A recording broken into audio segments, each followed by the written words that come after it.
Welcome viewers, আবার চলে আসলাম ছোট্ট একটা ভিডিও নিয়ে। তো বন্ধুরা দেখেন, স্ক্রিনে আমি একটা এনআইডি কার্ড নিয়েছি। আসলে মূলত আজকের ভিডিওটা হলো এনআইডি কার্ড দিয়ে। তো এনআইডি কার্ডের সঠিক সাইজটা কত সে বিষয় নিয়ে আজকের ভিডিওতে আমরা আলোচনা করব।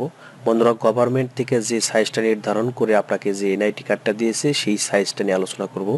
তো দেখেন, অনেক সময় কিন্তু আমাদের এনআইডি কার্ড আমরা স্ক্যান করি বা অনলাইন থেকে ডাউনলোড করি। তো আমরা যদি যেমনি আছে তেমনি যদি আমরা প্রিন্ট করে দেই, তাহলে হয়তো এক সাইজ ছোট আসবে, না হলে বড় আসবে। গভর্নমেন্ট থেকে যেই সাইজটা নির্ধারণ করে আপনাকে এনআইডি কার্ডটা দিয়েছে, তো সেই সাইজটা নিয়ে আলোচনা করব বন্ধুরা।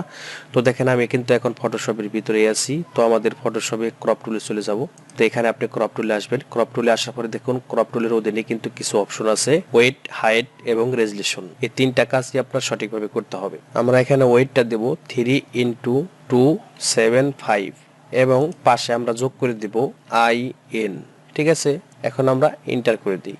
দেখেন 3:275 IN। আমরা এখন হাইটটা নেব 2:125 IN। এন্টার করে দেন। দেখেন 2.125 IN।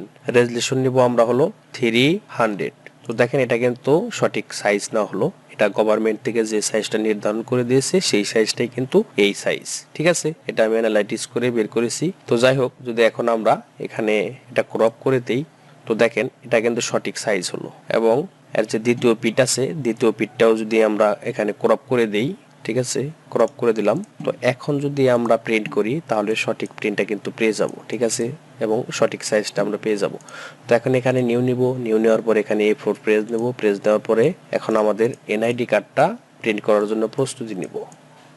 তো দেখেন, তো এখন যদি আমরা প্রিন্ট করে দেই, তাহলে কিন্তু খুব সহজে গভর্নমেন্ট থেকে যে সাইজটা দিয়েছে সেই সাইজে কিন্তু আপনার এনআইডি কার্ডটা প্রিন্ট হয়ে যাবে।